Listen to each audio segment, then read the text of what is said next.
Okay, everyone. I'd like to call the August 14th, 2025 meeting of the Planning Commission to order, and if we could have roll, please.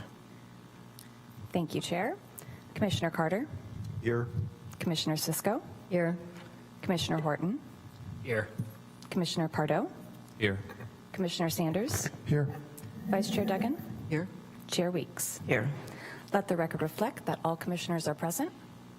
Thank you. And we have no remote participation under AB 2449. We have one set of minutes from July 24th. Are there any changes or corrections, additions? Okay, so none for that. If you are in the chambers and wish to make a comment on the minutes, please make your way to the podium. Seeing no one, I will go ahead and close the public comment period on the minutes, and then we go to public comment period on non-agenda items.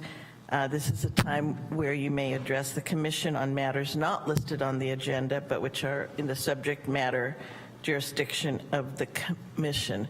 And you will have 3 minutes. And Ms. Carmen, do you want to go first? Yes, thank you. Good afternoon, Planning Commissioners. Janice Carmen. I just want to bring up the importance of trees in Santa Rosa or Sonoma County too, including the clear cutting. And you know probably what I've talked about before about the clear cutting that has happened in my neighborhood. And I think that there should be greater education on trees and how our environment evolves, not just specific thing like about the creeks or cleaning up the creeks or the ocean and cleaning up the ocean, you know, things like that. I think that it should be part of everyone's education. And I studied forestry in a different state, but once the trees are gone, they're gone. And it's very, very tragic. And there's also infrastructure with the trees that has just come to my attention recently about how the street has imploded and is caved in and cracked. And these were very old trees, over 75 years old, and there were about 48 trees, I believe, that were cut to the ground. And it's also a floodplain. So there's underwater running beneath the trees, and it's a sustainable, uniquely applicable plan with the trees. And I feel like the trees get sort of short-shifted, and we have a lot of them here. We're very, very fortunate. And the trees are largely responsible for the air quality and also are mostly good water. And I think people need to really realize that they're a living, breathing thing. And during COVID, someone said to me, we're all in this together. And they were talking about COVID. But we're all in this together for the climate, whether we like it or not, whether you believe in science or you don't believe in science, it's all related. And that's just what I want to communicate today, is that we get more efficient and motivated to do more education around trees, and that we're also very careful when we cut and allow public building or any kind of building. Thank you. Thank you. Okay, Mr. DeWitt, when you're ready and when the overhead's ready.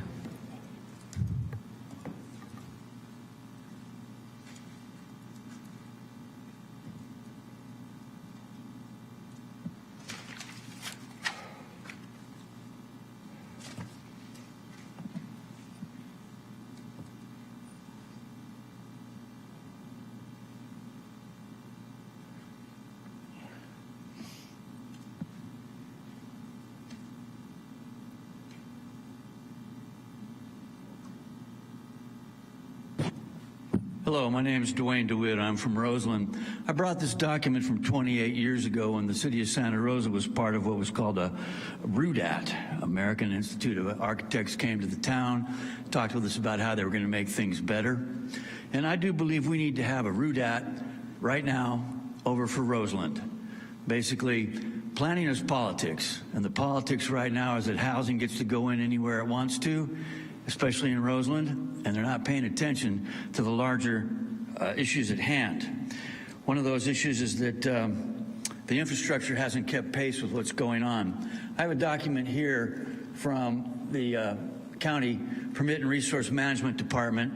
It's only 18 years old, but basically it pointed out that back in the day that the Roseland School District and the city had not adequately prepared to take care of the walkways along Burbank Avenue as it was improved, that the risk to pedestrians by a new school that was being put in was high. And what's happened now is 2 housing developments have gone in along Burbank Avenue also, and they're not preparing the entire street for the needs of the community. With this in mind, there's been a rumor that we may be able to get what's known as a traffic signal at the corner of Hearn Avenue and Burbank Avenue. We've been asking for that for 20 years. They're saying it might happen this year. One of the things to keep in mind is that people who live in the community the longest do pay attention to what happens. And they're very concerned that the city allows numerous things to happen without catching up on the cumulative impacts that those things will have on the neighborhoods. It's really, really important that you folks be those advocates for the community. You may see them yourselves and the district elected official that appointed you as all you're answering to. But it's really important that you, as this planning commission, take on the advanced planning and not just rely upon staff, but you yourselves talk with the community. We haven't had a forum out there in over a decade about what's going on. Now they're putting in this new development up at the Roseland Village Shopping Center, plowing in hundreds and hundreds of more housing, which has been going on along Sebastopol Road all the last 2 to 3 years. So thousands of new residents and thousands of more cars have come into Roseland since we've had any kind of a real RUDAT type of approach to what's going on. You folks could ask for that, and we could get it going. We'll be asking our elected official, Mr. Alvarez, to do that. We understand, though, that it's the majority rule, and the downtown city folks have never really cared about us over there. So please, speak up for the disadvantaged, underserved, overburdened of community of Roseland. Thank you kindly. Thank you. Is there anybody else who'd like to speak on an item that is not on the agenda? Seeing no one, I will go ahead. I'll go ahead and close the public comment on this and bring it back to our statement of purpose. The Planning Commission is charged with carrying out the California planning and zoning laws in the city of Santa Rosa. Duties include implementing of plans, ordinances, and policies relating to land use matters, assisting in writing and implementing the general plan and area plans, holding public hearings, and acting on proposed changes to the zoning code, zoning map, general plan, tentative subdivision maps, and undertaking special planning studies as needed. So with that, we are on to 5.2 Commissioner reports. Are there any reports? Okay. Then we will go on to department report, item number 6. Thank you, Chair Weeks, members of the Commission. I'm Jessica Jones, Deputy Director of Planning. Just a quick note to the Commission. You may recall a few months back, the Commission took action on the Elm Tree Station project, and the Commission voted to deny the proposed gas station at that site. That action was appealed to the City Council, and that item is being heard by the City Council at their meeting next week. So I just wanted to give that quick update to the Commission. That's all I have. Thank you. Are there any public comments on staff report? Seeing no one, we will go on to statement of abstentions or recusal. Did you have a comment on what Ms. Jones said? Okay, then please go. and please stick to what Ms. Jones said about Elm Tree Gas Station. Okay, well, thank you very much. But let's get to the fact that we were talking in the lobby today, too. And she didn't say the date. She said next week. The date, she should say the date and the time, because this is one of the problems. The public cannot make it to the meetings, nor can we find out when they are at the right time or where. So please, when someone states it, state, not next week, say the date, time, where it is. So it is on August 19th at or after 5 p.m., and anybody in the public can find that information on the city's website, which is srcity.org. Thank you. So then we will go to statement of abstentions or recusals. Any? Okay. And we don't have any presentations. We have no consent items, no report items. We have our first public hearing is the Del Valley drive-through, and this is being continued to a date uncertain, so we will not be reviewing that today. Is there anything else, Ms. Crocker, I need to say about that? Okay, thank you. So then we move on to 11.2, which is public hearing annexation, pre-zoning 2299 Brush Creek Road, ANX 24-001, and this is an ex parte item, so we'll start with Commissioner Horton. I did visit the site and the unincorporated island. And do you have anything new? No. Thank you. I've also visited the site and have nothing further to disclose. Thank you. Commissioner Carter? Yeah, I also visited the site and have nothing further to disclose. Vice Chair? I did not visit the site, so I have nothing to disclose. Commissioner Sisko? I have nothing further to disclose. And Commissioner Pardo? I did not visit the site, and I have nothing else to disclose. Thank you. And I visited the site and have nothing further to disclose. So with that, Ms. Biesla, take it away. Yes, thank you. Good afternoon, Chair Weeks and members of the Planning Commission. The project before you today is the annexation pre-zoning for 2299 Brush Creek Road. The proposal is to pre-zone one parcel in order to annex into the city, and this would be to provide sewer and water service for the future development of an ADU. And the proposed zoning district is RR20, or rural residential. Here is the project location. It's located in the northeast quadrant of Santa Rosa. And the general plan land use designation is very low density residential. It's surrounded by very low density residential, and the proposed zoning district of RR20 is consistent with the general plan land use designation. The proposed project has been reviewed in compliance with the California Environmental Quality Act. It qualifies for an exemption under section 15183 as it's consistent with the general plan, and also under 15319 as the future annexation of existing private structures they've been developed to a density that's allowed under the proposed pre-zoning classification.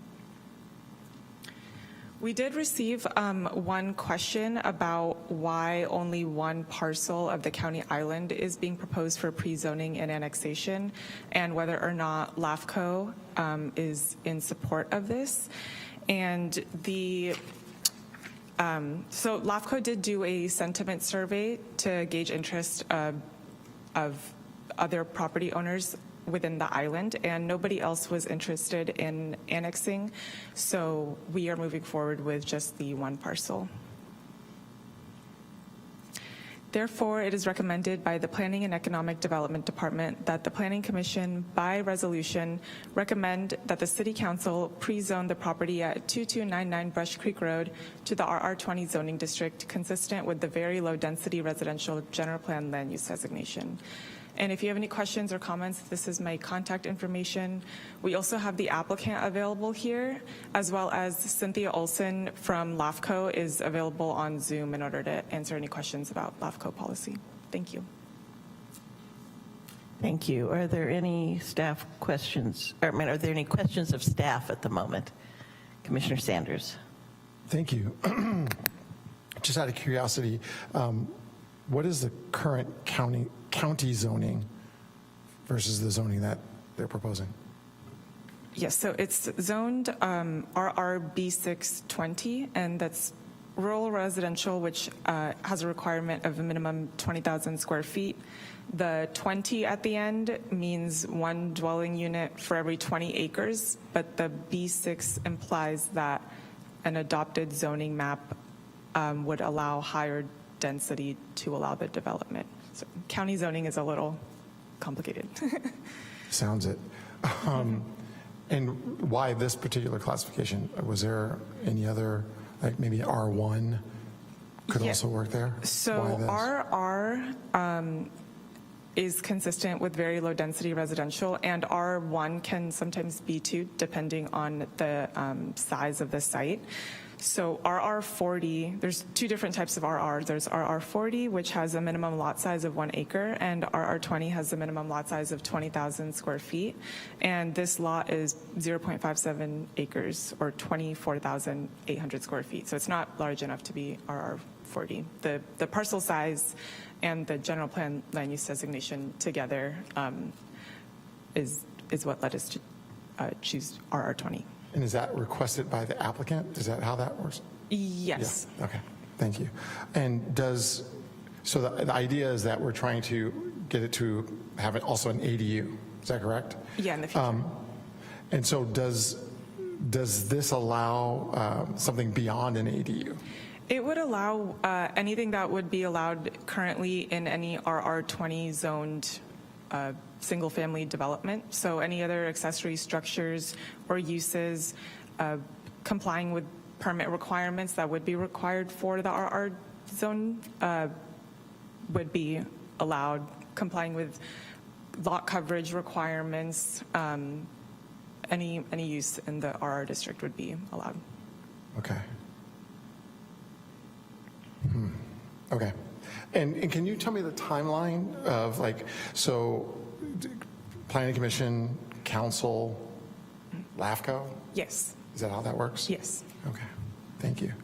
And do we know the current capacity for water and sewer on the site now? Yes, so this site was analyzed in the general plan. The general plan analyzed the provision of services, including water and sewer and water supply assessment for the entire urban growth boundary of Santa Rosa, so that annexation can happen and future build out. And LAFCO also analyzes the provision of services, and the annexation wouldn't be supported if there was not the capacity available. Okay, thank you. And who connects? What's the cost of that once it's annexed? They've got to connect.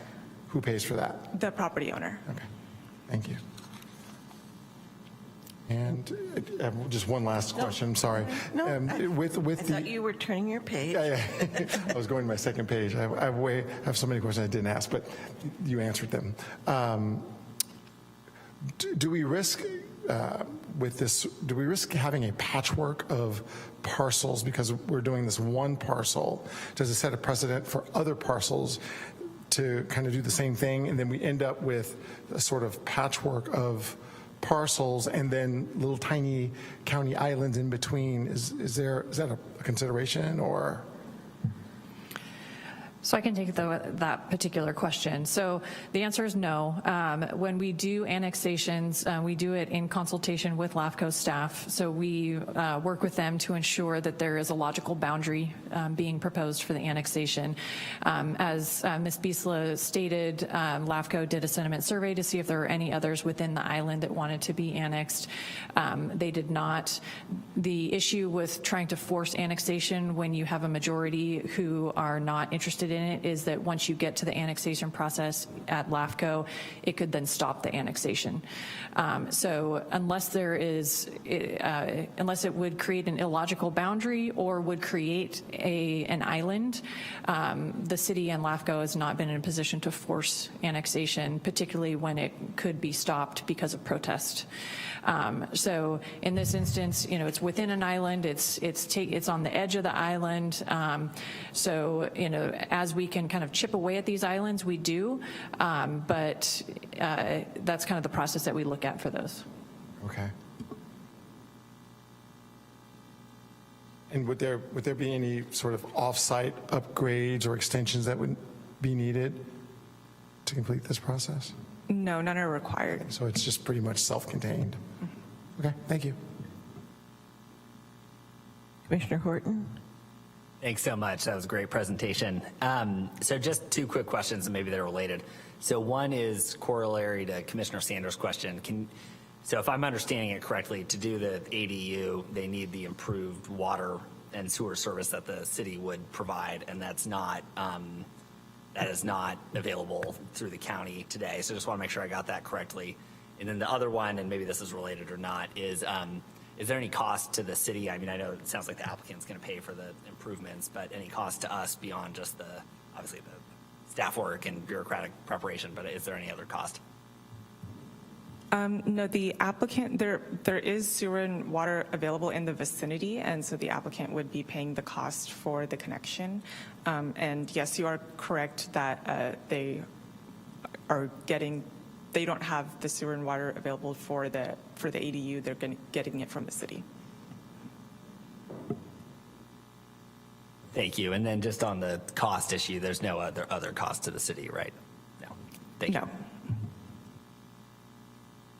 Any other questions? Okay, so with that, I will go ahead and open the public hearing on this item. If you wish to make a comment, please make your way to the podium. You'll have 3 minutes. Seeing no one rise, I will go ahead and close. Oh, sorry, I talk fast.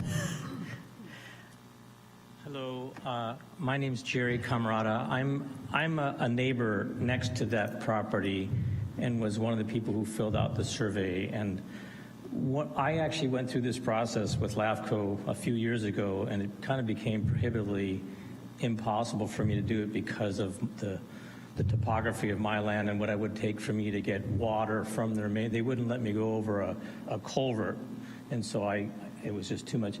And the city wasn't willing or able to extend the water, the utility main up Brush Creek beyond Lyric Lane, and that was just short of my house, so I had to kind of abandon the whole thing.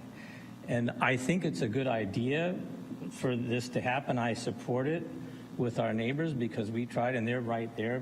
But that's one of the reasons why it's, among other things, not a bigger parcel that you got. When I went through LAFCO, I actually gathered all of our neighbors together because that was what they required of me to do, and everybody said nope, we don't want to do it. So that was another reason why I didn't do it. So I just wanted to let you know that history behind it, and there is also an abandoned there's an easement between Brush Creek Road and their property, which has an easement through, which is I consider a fire easement to our property, and it was wanting to make sure, hoping that wasn't going to be affected in any way. I don't think it looks like it's part of the annexation, but I was concerned about that easement is the only thing. But otherwise, I think it's a beneficial thing to do for our neighbor.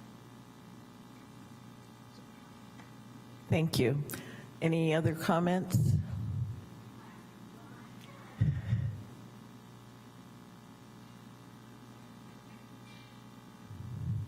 And there's a button on the side of the podium Can I just? that can lower it a little if you want. Oh, that's okay. Okay. I didn't plan on speaking, but my husband and I own the lot 2299. And yes, there is an easement for our neighbor. Right now, we put a hold on the ADU for financial reasons. Our sewer system, I don't know if that's noted. Can you speak into the microphone? We have to pump our sewer every month, so that system has failed, and that's the biggest reason right now why we're hoping, because it goes right in front of our house, and we're on septic, and it's a failed system. They came out and checked it and had it all regular, the form was filled out and turned in. So we have been, or it does say that we have a failing sewer system. So that is, at the moment, the biggest reason why I hope this goes through. Thanks. Thank you. Any other comments? Okay, so with that, I will close the public hearing on this and bring it back to the commission. We asked staff about that easement. Yeah, That parcel is going to, Yes, please do. so is the parcel untouched, or can you answer the gentleman's question? I'm sorry, could you repeat the question? I believe it's the parcel that's to the east of this subject parcel between there and Brush Creek Road. It looks like there's a sliver of greenery on the slide too. And I think it's that parcel. Yeah, So I guess the question is, will that easement be affected by the annexation? exactly. Right. So I don't completely know the answer to that question. I mean, if the easement is on the property, it would, you know, the whole property is coming into the city. So that's certainly something we can talk with our engineering staff about if there would be any issues, but I'm not aware of any issues out there. So I don't have an answer right now, but we can certainly look into it as we proceed to council. Okay.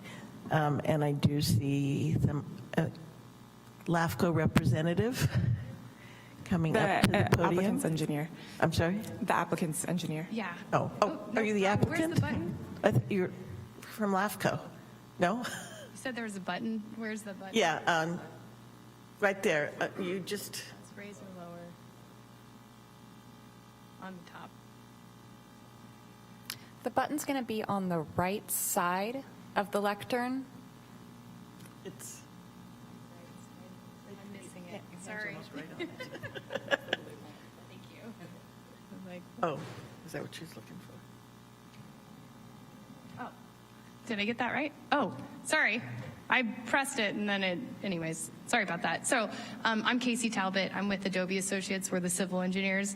As the property owner said, they do have a failing septic system. So initially, we did the annexation for the potential for a future ADU to connect them to city services. Now it's a need to get them hooked up to sewer. We're actually concurrently working on an outside service agreement so we can get them hooked up even sooner because they have a city council, or they still have to go to city council and then go through LAFCO. The answer to the easement, that is not on the property, so that's not impacted at all. So I just wanted to clarify that. I think that's it. Thank you.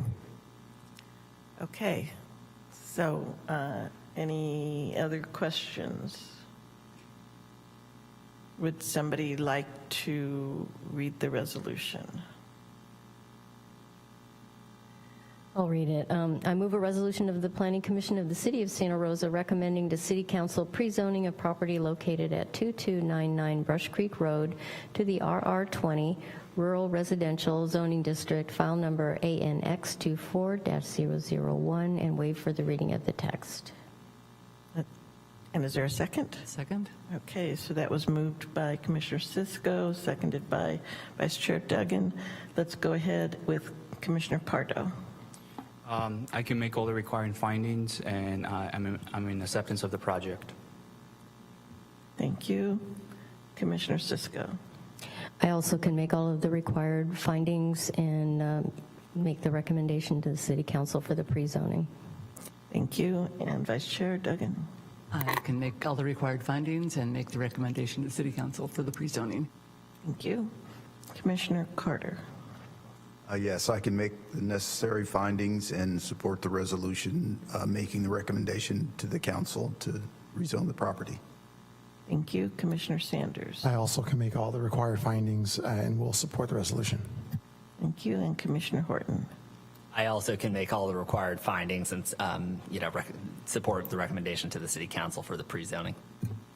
And I also can make all the required findings and support the recommendation to council. And I would like to thank Ms. Biesla for getting the information about the sentiment survey. Thank you. So with that, it was moved by Commissioner Cisco, seconded by Vice Chair Duggan. Thank you, Chair. Commissioner Carter? Aye. Commissioner Cisco? Aye. Commissioner Horton? Aye. Commissioner Pardo? Aye. Commissioner Sanders? Aye. Vice Chair Duggan? Aye. Chair Weeks? Aye. Let the record reflect that that passes with 7 ayes. Thank you. So we will not have a second meeting in August, so we will see you all in September. So So with that, I adjourn the meeting. Just for you, Terry.